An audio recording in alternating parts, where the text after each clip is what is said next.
Olá pessoal, tudo bem com vocês? Como é que vocês estão? Sejam todos muito bem-vindos a mais um Histórias de Transformação e hoje eu vou conversar com o Vitor Viana. O Vitor, ele é um atleta do time paralímpico de natação aqui da cidade de Botucatu. Ele é um portador de uma deficiência congênita, então ele tem uma história muito rica e muitas histórias dentro dessa história rica dele, e ele vai falar para a gente também como o esporte foi uma maneira dele se redescobrir, se reinventar e de organizar a vida.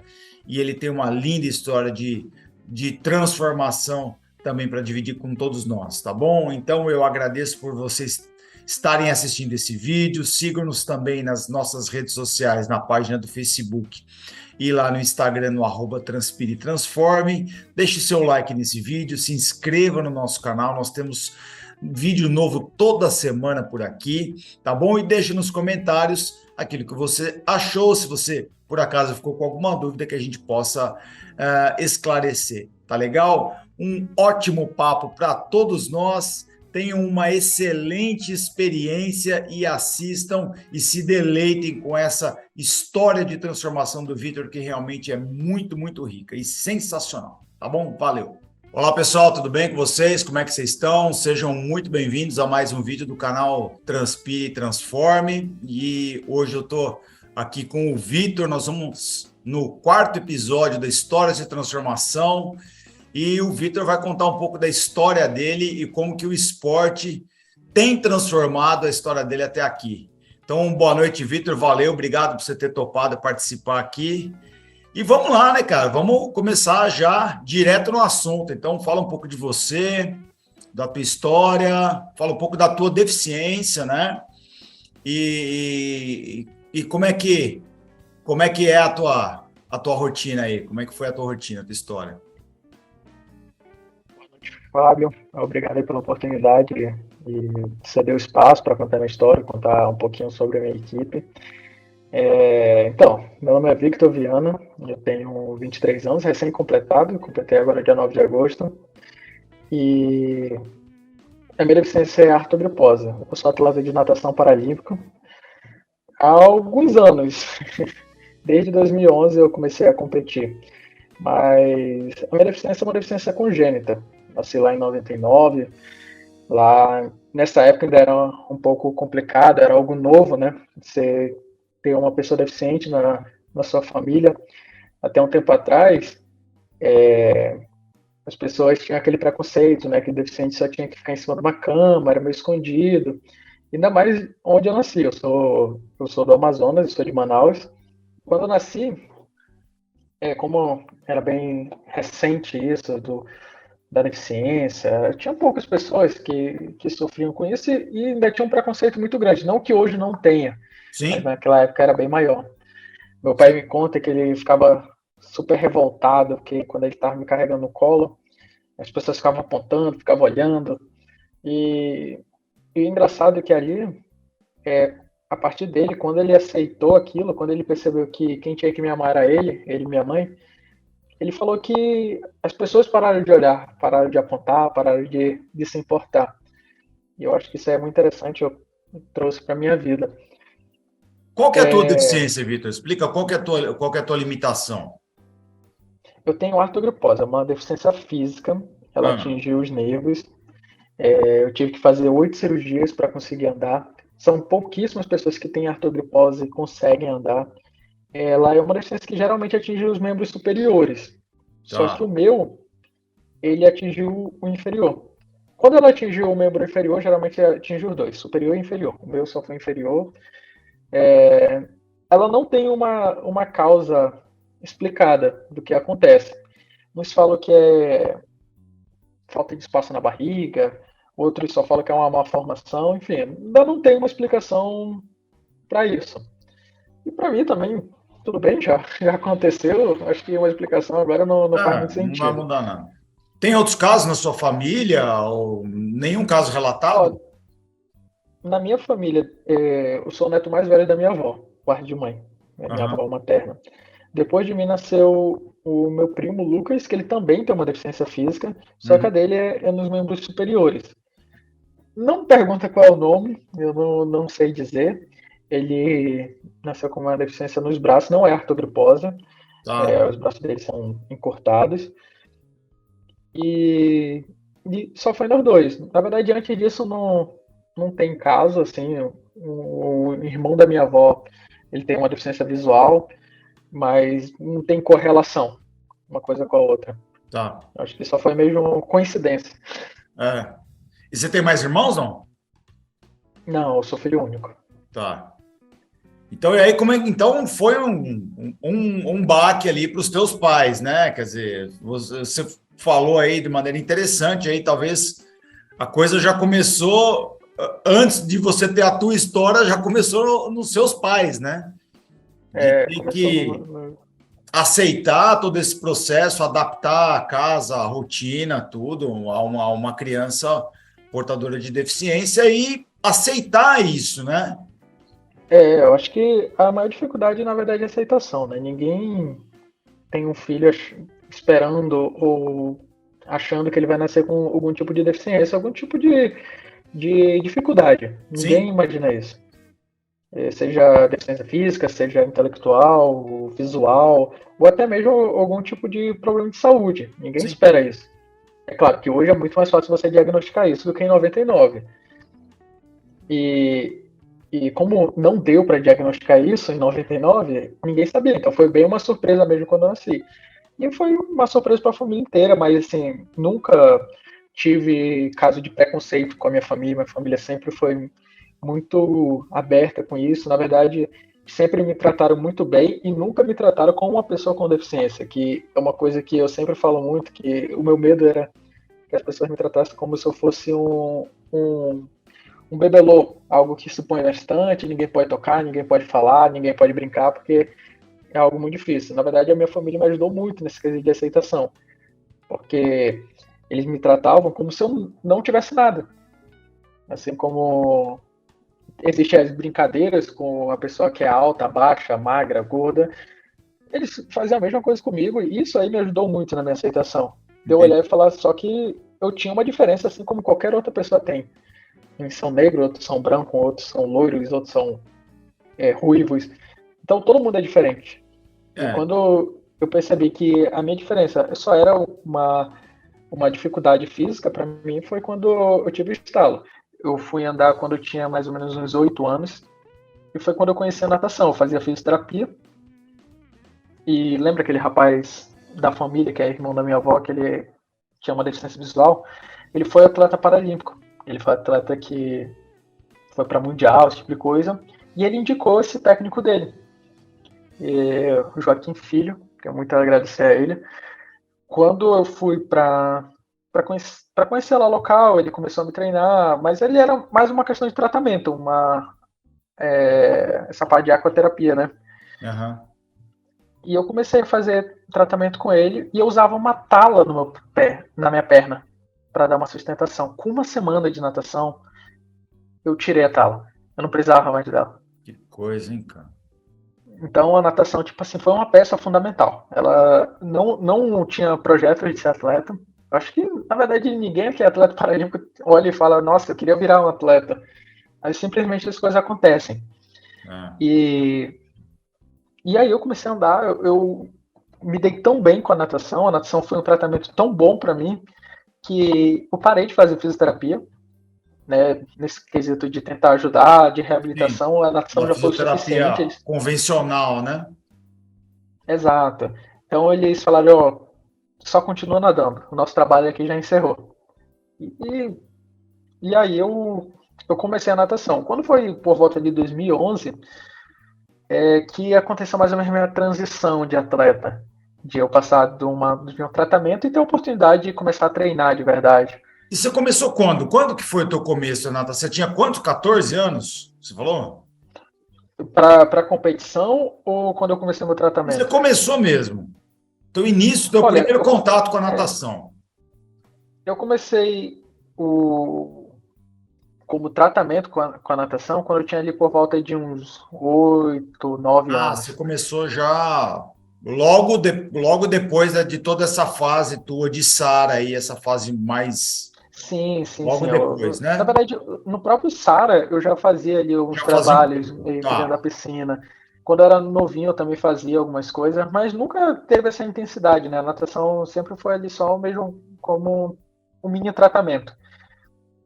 Deixa eu voltar um E, pouquinho só, Vitor. Você claro, falou que você foi alfabetizado no Sara, né? Eu imagino sim. que você deva ter, mesmo entre idas e vindas, aí você ficou morando em Brasília ou você voltou para Manaus? Como é que foi essa fase aí da tua infância? Então, quando eu era criança, antes de eu entrar na escola, eu ia praticamente de 6 meses para Brasília. Tá. Quando eu comecei a frequentar a escola lá em Manaus, aí minhas consultas passaram a ser de uma vez por ano. Ah, tá. Então aí já foi, você ficou. Aí, Isso depois dessa fase toda aí e tal. isso. A De fase que tudo. mais demorou na minha vida foi essa do pé. Por conta dessa questão da hemorragia, eu tive que passar 7 meses no hospital. Depois você voltou para Então, Manaus. sempre.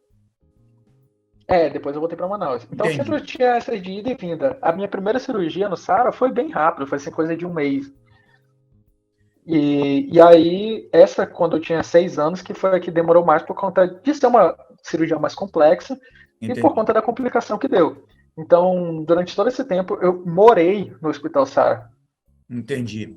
E depois que você voltou para Manaus, eu tô querendo só voltar um pouquinho para situar o Não, pessoal claro. aí, um pouquinho antes de você entrar na natação, já como atleta mesmo. Uhum. E como é que foi a tua volta para Manaus, no sentido de assim, você retomar o teu convívio social? Você voltou aí você foi para a escola.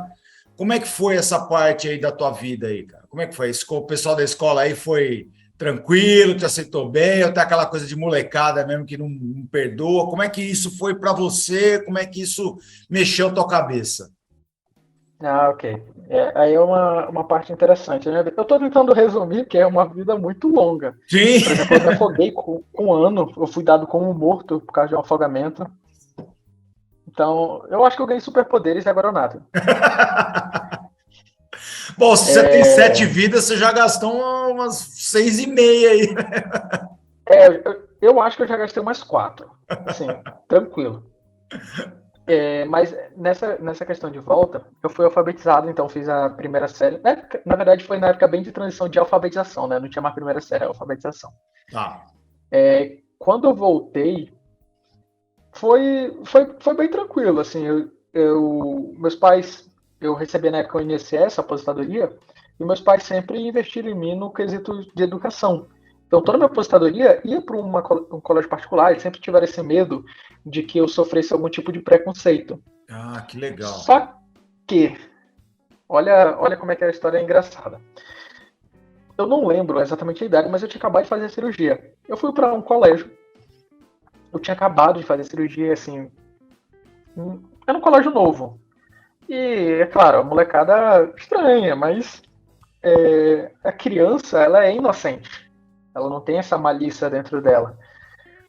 Mas eu tive uma professora que foi muito, mas muito, assim, a nível grotesco, uma péssima profissional de preconceituosa. A Eu professora, olha que tinha coisa, uma cara. professora. Então, é até difícil chamar uma pessoa dessa de professora. Quando eu fiz a minha cirurgia, eu tinha muito hábito de ficar com a minha perna cruzada. Porque foi assim que eu nasci, né? Eu nasci com a perna trançada, assim. Então, era uma forma de eu relaxar, era uma forma que eu tinha de. Hein? Enfim, foi a forma que eu nasci. Então, eu ainda tinha muito esses hábitos. E aí, na sala de aula, eu ficava com a perna cruzada e ela falava que era para me descruzar a perna, porque era coisa de mulherzinha, me chamava de gay, de homossexual no meio da sala inteira. Não que houvesse um problema, né, Hein? essa orientação sexual, mas Ah, mas era uma maneira virava meio que uma pejorativa de se zoação. retratar, né, cara? Pô, 100%. Ela tratou a minha deficiência como uma maneira pejorativa de uma orientação sexual. Então, claro. e no meio da sala inteira, e aí riam de mim. Enfim, aconteceu que eu sempre fui uma pessoa que gostava de estudar, sempre fui muito adiantado na escola, e eu comecei a parar eu não queria mais ir para a escola. E meus pais sempre me conheceram muito bem. Então, eles começaram a perceber que tinha algo de errado. Por que eu não queria ir para a escola? E, enfim, me perguntando, até que uma hora eu falei o que tinha acontecido. Enfim, deu uma super confusão. Minha mãe, hoje, ela fala que ela se arrepende de não ter denunciado a professora. Eu acho que por N fatores, eu não sei o que passou no momento. Uhum. Também não culpo ela. Eu acho que foi uma decisão ali de não querer prolongar um sofrimento maior, né? Sim, Mas eu acredito que é uma pessoa que não poderia estar atuando. Não sei onde ela está hoje, eu não me lembro dessa professora, eu me lembro da situação. sim. Mas, enfim, a escola depois foi fechada. Uma série de coisas que aconteceu naquela escola. Então você vê que já era um problema. E o engraçado é que quando eu me tornei atleta, teve uma época que o Estado do Amazonas falou: poxa, seria legal que o Vitor fosse uma escola pública, então no sentido de como a gente dá passagem para ele ir para as competições, ficaria legal, né, divulgar isso, que ele está numa Sim. escola nossa. E aí foi quando eu fui para o colégio do ensino público. E pelo incrível que pareça, foi onde eu fui o melhor aceito. Onde as pessoas não me tratavam como eu falei, como um boneco que ia quebrar, um objeto que era frágil. As pessoas não se importavam pela minha deficiência, elas gostavam de mim por quem eu era, pelo que eu fazia, pela forma que eu conversava. Então, é, é incrível isso, né? Que a gente tem certo preconceito com o ensino público, porque as pessoas são mais mal educadas. E, incrivelmente, foi onde eu tive a minha melhor aceitação. Foi onde eu aprendi a me aceitar, na verdade. Que interessante, porque E quando você acho que as passa. pessoas, talvez as pessoas também tendo uma origem mais humilde, talvez sejam mais humanas, né? Acabam se colocando Exato, mais no lugar, exato. geram uma empatia maior, né?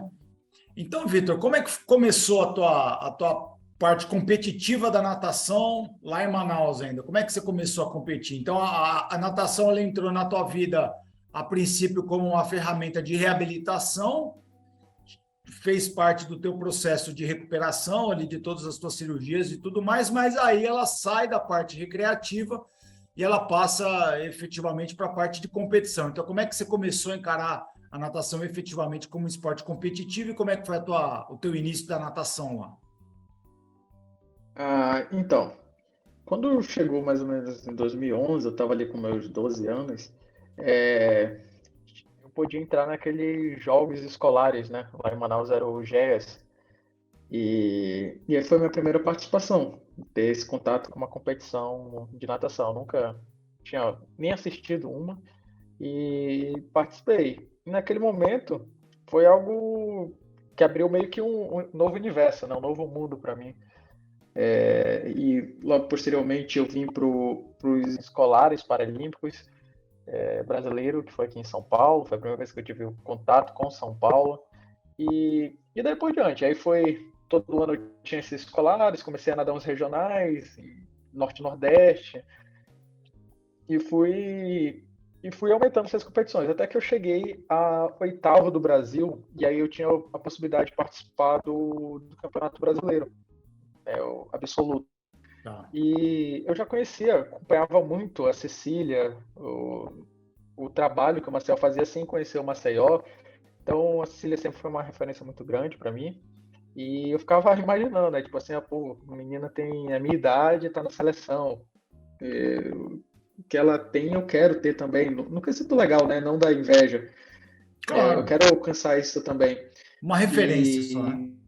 E uma super referência. E quando foi em 2018, teve toda aquela. Na verdade, em 2017, teve toda aquela crise no Brasil, 2016, 2017, né? E a empresa que meu pai trabalhava acabou fechando, porque minha mãe não trabalhava desde a época que eu tive que ficar muito tempo internado no hospital. Então ela sempre me acompanhou muito. Ela meio que abriu Tá. mão de tudo isso para me acompanhar nos meus tratamentos. E aí, em 2017, meu pai estava desempregado, eu recebia só aquele auxílio do INSS, então, e todos os meus custos de ser atleta eram bancados por mim. Eu ainda não recebia uma bolsa nacional, ainda não era um atleta, pelo menos top 3 do Brasil. E, e aí esse negócio de pagar alimentação, pagar viagem, pagar hospedagem era algo muito caro. Só que quando meu pai trabalhava ainda, beleza, né? Era uma brincadeirinha cara que dava pra gente fazer. Mas a partir do momento que ele não estava mais trabalhando, ficou algo de opção, né? Ou eu nado, ou eu tenho comida em casa.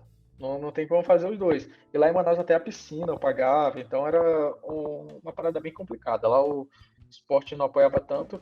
E aí a equipe que eu treinava, ela começou a se desfazer, né?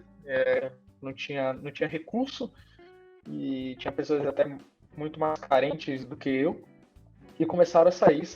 Acabou que eu fui o último a ficar. E essa mesma história que eu tô contando para você, eu contei para um atleta da Nauru, que é o Felipe Caltran. E aí ele prontamente contou isso pro Maceió. Falou que eu ia parar, falou que não ia dar mais certo. Eu ia seguir, na verdade, o rumo acadêmico. Eu estava prestando vestibular lá no Amazonas, né? E passei para Ciências da Computação. Era a área que eu queria atuar. Acabou que mudou totalmente, ainda bem, as coisas vão mudando. Eu descobri que eu não gostava tanto assim de ciência da computação. E o Maceió ficou sabendo dessa história e me chamou para vir participar da equipe. A princípio, assim, eu seria um atleta que não teria nada, né? Eu não era um atleta de nome. A Nauru sempre foi primeira do Brasil, algo muito inalcançável para o atleta. A mesma coisa que a gente olhar hoje para um jogador de futebol e falar sobre o Real Madrid para ele. Então, a Nauru na verdade, um Real Madrid. E para mim, que era um atleta, pô, de 8 eu ficava em oitavo no Brasil, era uma parada muito incrível. E aí o Marcel me chamou e eu decidi, eu falei que é isso que eu queria, conversei com meus pais sempre me apoiaram em tudo. E quando foi em 2018 eu saí de Manaus e vim morar em São Paulo, na verdade em Indaiatuba, né, na época. Mas eu conseguiu um alojamento, conseguiu refeição, enfim, aquela vida complicada de atleta, de adaptação, né? Eu tinha 4 treinos na semana, troquei para 12, então foi uma transição muito grande para mim. Eu queria voltar, eu não aguentava. Quando fazia 23 graus em São Paulo, eu tinha que sair da piscina com cãibra. E em Manaus, pô, faz 50 graus. Eu treinava no sol quente. Para mim foi um baque muito grande, foi um choque muito grande para mim. E aí tem toda aquela questão, né, de ficar longe da família, ficar longe de amigos, você não conhece a cidade, você não conhece as pessoas, é tudo novo. Então, logo no início foi bem complicado, assim, os primeiros 6 meses. Mas depois também que passou os primeiros 6 meses, parece que as coisas começaram a andar, começaram a encaminhar. E com o Maceió, tipo, no, no primeiro ano, eu já estava entre os 3 melhores do Brasil, no segundo eu já era recordista brasileiro de jovens, e aí as coisas foram andando. Quando chegou em 2020, eu fui para a seletiva de Tóquio. Não consegui meu índice para Tóquio por um segundo. Fiquei um segundo fora das Paralimpíadas de Tóquio. Caramba! Foi uma prova bem legal de assistir, mas fiquei um segundo de fora. E naquele ano eu fiquei em oitavo do mundo. Foi quando eu atingi a primeira vez entre os top 10 do mundo. E para mim ali foi já um feito gigantesco. Esse ano, até o momento, estou em quinto. E trabalhando aí para o Mundial, né? Do ano que vem, o Mundial, o PAN. Ah, legal. Então, assim, só fazer um parêntese, ô Vitor, o que que é a Nauru, para a galera entender? Porque acho que o pessoal não sabe o que que é a Nauru, né? E o papel do Maceió dentro da Nauru. Ah, ok. Então, a Nauru, ela é uma equipe. Ela começou como uma equipe de natação. Ela se tornou a equipe mais campeã do circuito brasileiro. Estava invicta desde 2016, na verdade, se eu não me Só engano. natação. Ela começou como natação. Ah, Hoje a tá. Nauru ela já tem outros braços. Hoje a Ah, gente tem a Nauru entendi. Atletismo, hoje a gente tem a Nauru Bocha, Nauru. O que mais a gente tem Nauru? Eu lembro desses dois. Mas tem outros esportes, se eu não me engano. Tá. E então a Nauru ela começou a crescer, né? Ela expandiu esse. Além da natação, hoje a Nauru ela é uma marca, né? É uma marca que tá se expandindo. Hoje, depois que eu vim para treinar com o Maceió, eu me formei em marketing. Eu comecei a fazer marketing em 2019 e assumi o marketing da Nauru, principalmente pela parte da natação. Aham. Então, hoje, quando a gente fala em Nauru, a gente pensa lá numa marca muito além do que é o Paralímpico, né? Porque sempre o Paralímpico foi tratado muito com o amadorismo. Sim, Então, a gente tentou encabeçar algo e tentar ser pioneiro em algo que era profissionalizar o marketing do... Primeiro começou na natação paralímpica, mas depois mudar o marketing de uma equipe paralímpica, né? Que era o quê?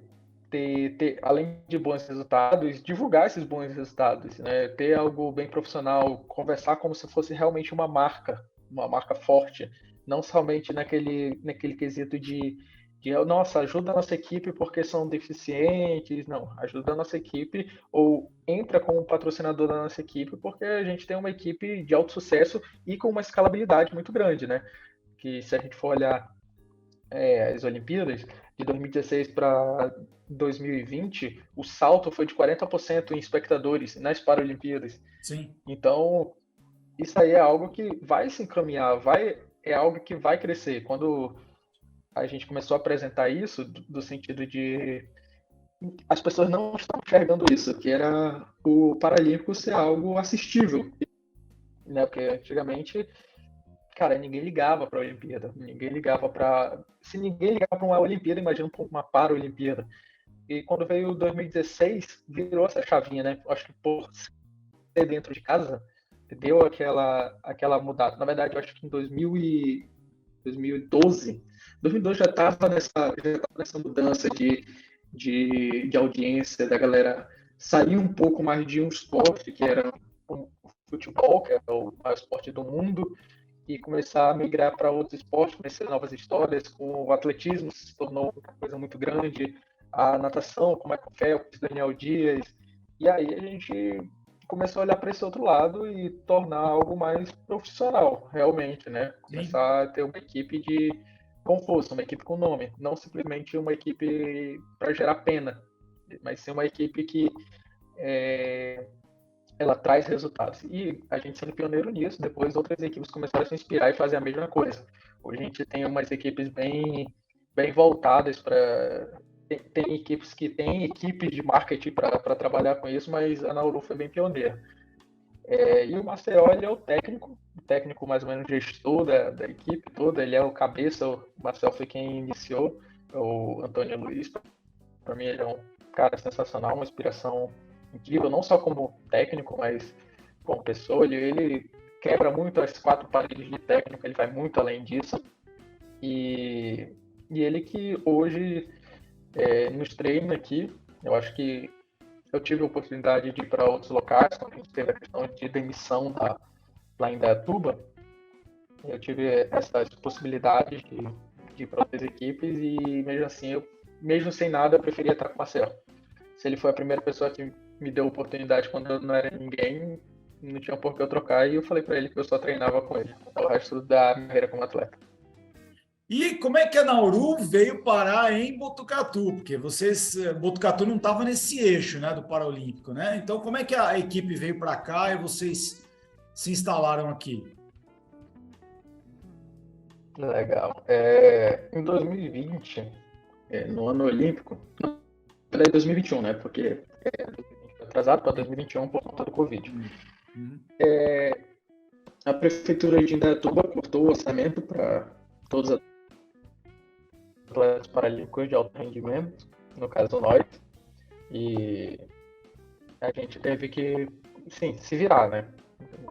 Nadamos em piscina de 5 metros, nadamos aqui em Rio Bonito, na represa, então a gente tinha que treinar porque estava chegando a seletiva para Tóquio. Isso pode ter afetado o ir para Tóquio ou não? Pode ter acontecido. Psicologicamente a gente estava sem salário, sem futuro, sem expectativa de vida, mas ok, eu não costumo colocar culpa em coisas externas. Eu acho que dava para eu ter feito esse 1% e tá tudo certo para mim. E depois dessa demissão, depois que na verdade que a galera voltou de Tóquio, Maceió, Cecília, Pátia, a gente começou a pensar nas possibilidades, né? Então, Botucatu não estava no radar, a gente estava já muito certo com Piracicaba. Piracicaba um projeto bem legal pra gente, já estava muito bem encaminhado. Mas aconteceu que o presidente do clube que a gente queria entrar, assim como é o Ferroviária, a gente não queria mais ter associação com a prefeitura tão presente na equipe, por essas questões políticas, realmente, de chegar alguém e virar do dia para a noite e falar, ok, a gente não tem mais verba para vocês, se virem. A gente queria mais ir para esse lado privado mesmo da coisa. Tá. E esse presidente lá de Piracicaba, do clube, ele acabou falecendo. Então, toda a gestão daquele clube mudou. E eles já não tinham mais todo esse interesse no Paralímpico, enfim.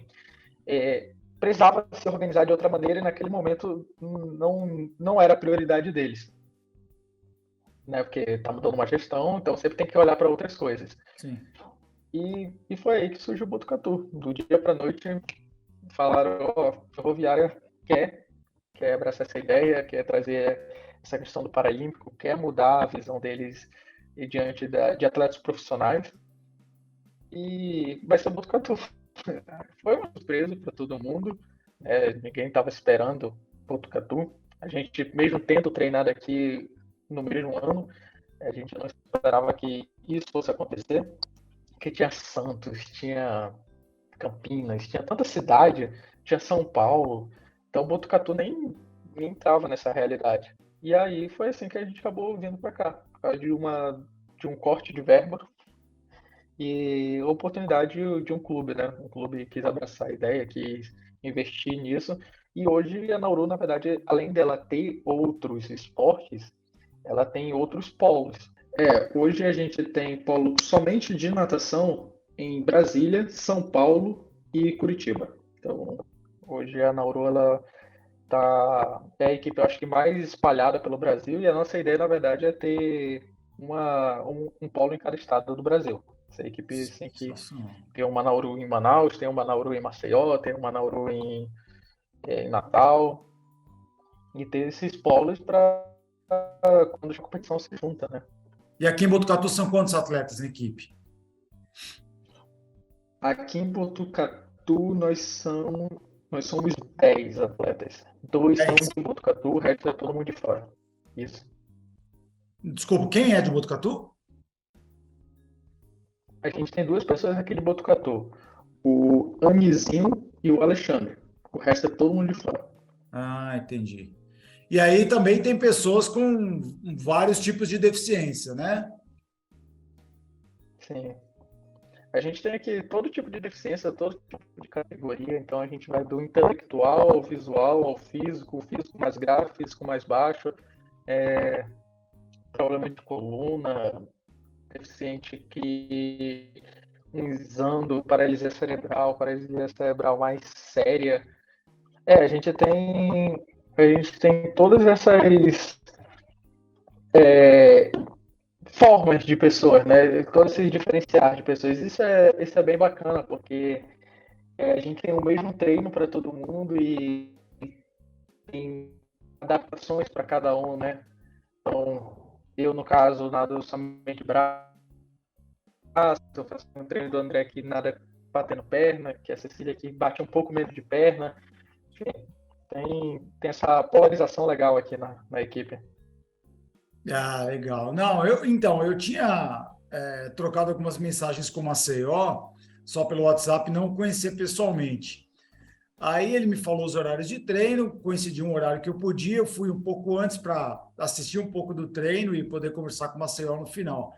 Cara, fiquei impressionadíssimo, já falei para várias pessoas, ele falou, quem é de Botucatu tem quase igual, principalmente gosta do esporte, gosta da natação, tem quase que o dever de ir lá assistir um treino do Paralímpico, né? Porque o Maceió também não para, né? Ele fica o tempo todo ali, também dando assistência para os outros atletas, principalmente a moça que tem deficiência visual, né? Que precisa do estímulo tátil para poder fazer a volta, tudo mais, enfim.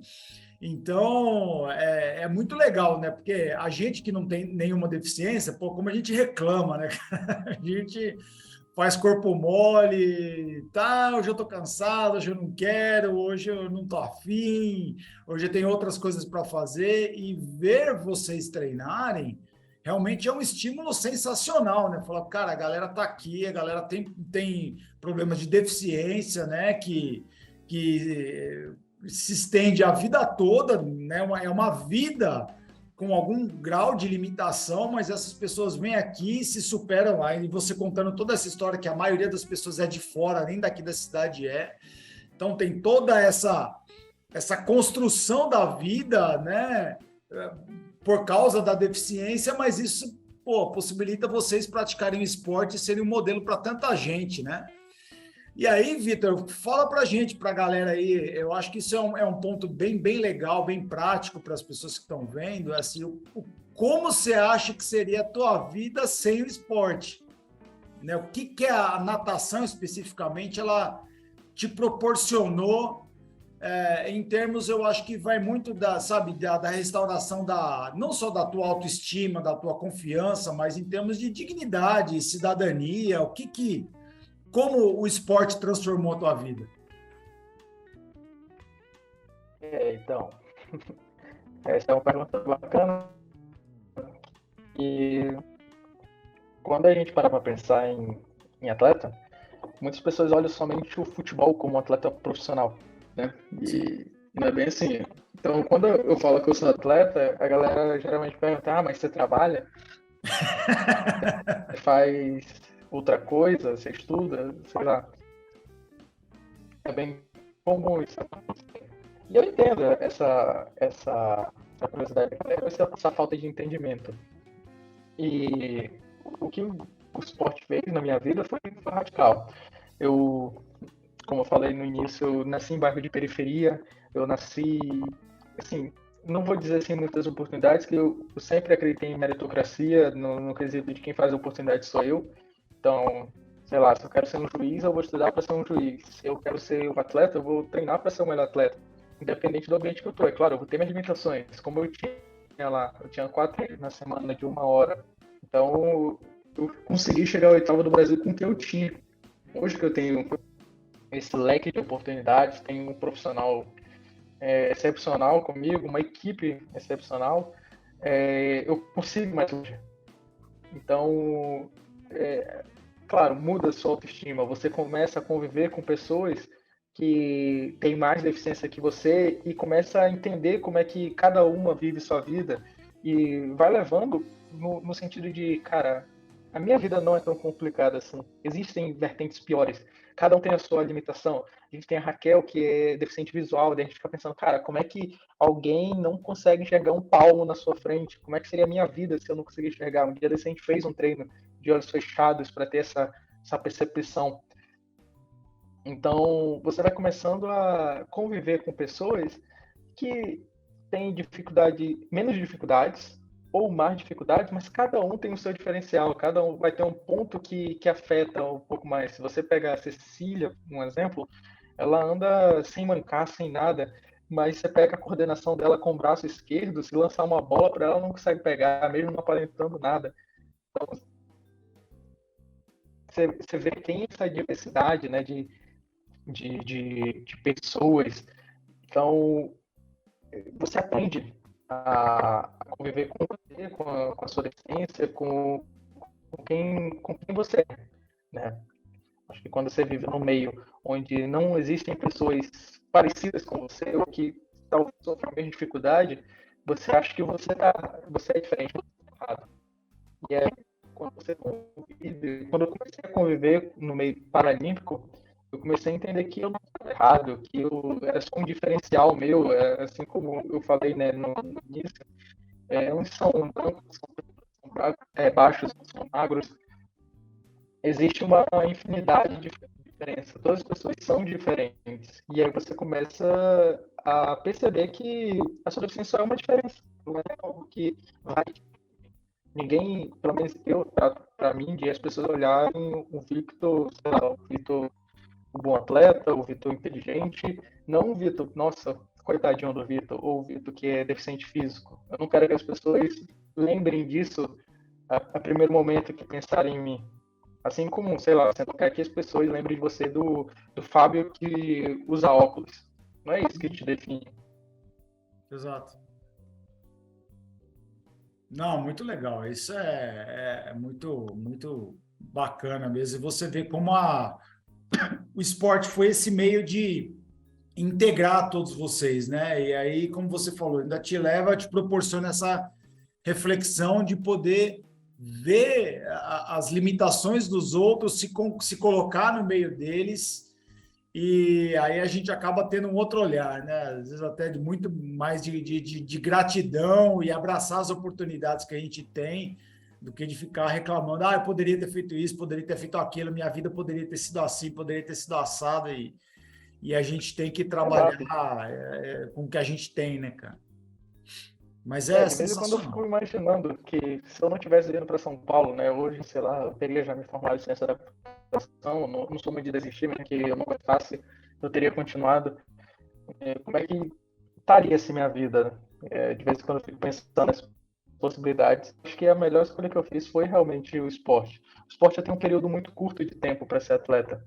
Sim. Estudar eu tenho a minha vida inteira, eu posso ter 50 anos e estar fazendo ciência da computação, me descobrir novamente como um acadêmico, né? E o esporte trouxe mudança de autoestima, mudança de vida, onde eu tive que ser independente, que eu vim morar só, filho único morando só, eu tive que aprender a fazer milhares de coisas que eu não fazia. E, além disso, eu consegui, é claro, mudar a minha realidade e a realidade da minha família, né? Dar uma qualidade de vida muito melhor. Então, hoje eu recebo pela natação, hoje eu sou pago pela natação, natação é meu ganha-pão, e, é claro, eu tenho outras vertentes. Hoje eu tenho uma marketing, hoje eu faço trilhas, 90% que eu sou. Aham. Muito legal, legal, Vitor. Bacana demais esse papo. Acho que tem, vixe, podia ficar aqui muito mais tempo conversando, falando sobre isso. E aí, enfim, se você tiver algum contato, você tem Instagram da Nauru, da equipe, como é que o pessoal encontra você, encontra a equipe, se quiser ter mais informação, vende teu peixe aí, fica à vontade. Então, falei um pouco, mas eu não sou a pessoa mais ativa nas redes sociais, nem sendo formado em marketing, eu sei fazer para os outros, mas não sei fazer para mim. Mas se alguém quiser acompanhar toda essa vida de atleta, meu Instagram é victorviana.underline. É bem simples de encontrar, tá bem escrito lá, atleta de natação. E lá vocês podem acompanhar um pouco de quando principalmente a gente está viajando, um pouco de treino, o que a gente está fazendo e acabar conhecendo mais a equipe, né? Conhecendo os atletas. Sempre tô com a maioria deles tirando foto, postando, gravando. É Ah, aquele legal. clima bem divertido, né? A gente tenta não deixar tão pesado. E quem quiser também assistir um treino, é só ir no Atlético Ferroviário, nós estamos lá todos os dias. E eu acho que é bacana assistir um treino de uma natação paralímpica para entender que Com o certeza. esporte paralímpico não é somente meros deficientes treinando, né? A gente treina tanto quanto os convencionais, talvez até um pouco mais, porque a gente tem que vencer nossas limitações. Com certeza. E não é mole, né? Não é fácil. O Fábio assistiu um pouco, ele sabe que não é brincadeira. Não, não é mesmo. É muito legal. Realmente é uma experiência enriquecedora. Daqui a pouco vai ter plateia lá para assistir o treino de vocês lá, porque eu já falei para um monte de gente também. A galera vai sentar ali na arquibancada para poder assistir o treino ali, que foi realmente uma experiência muito legal. A Nauru tem rede social? Tem Muito Instagram? Tem bacana. Facebook, alguma coisa, não? A gente tem o time Nauru, que você pode ter um pouquinho mais aberto sobre o atletismo, sobre essas outras equipes. E tem a Nauru Natação, que você pode acompanhar assim, todos os polos de natação da Nauru, onde realmente a gente está mais inserido, né? Nauru Natação. Vai Legal. escrever Nauru Natação. E você vai encontrar. Beleza. E em questão de treino, eu espero bastante que a galera vá assistir realmente. Quiser ver um dia de tomada de tempo, a gente vai ter uma no mês que vem. A gente vai ter. E essas tomadas de tempo são simulações de competição, então é algo bem bacana de assistir. Legal. Legal demais, Vitor. Beleza. Valeu, obrigado mesmo pela tua atenção, tua disponibilidade de bater o papo aqui. E aí depois vou ver se a gente marca mais para frente. Aí depois você conta os resultados, índices, Olimpíadas, e jogos e conta as conquistas que vocês estão tendo aí, porque a equipe realmente tem muita qualidade. O Maceió faz um trabalho excepcional com vocês lá. Muito legal. Espero que sim. Obrigado, Fábio, pelo convite. Obrigado por você estar cedendo espaço aí para estar falando sobre o esporte, né? Não só o esporte paralímpico, mas todos os esportes, de como ele Claro. é capaz de mudar a vida de uma pessoa. Então, obrigadão mesmo pelo convite. As portas da Nauru estão abertas para você. Legal. Beleza. Valeu, Vitor. Obrigado, cara. Grande abraço. Valeu.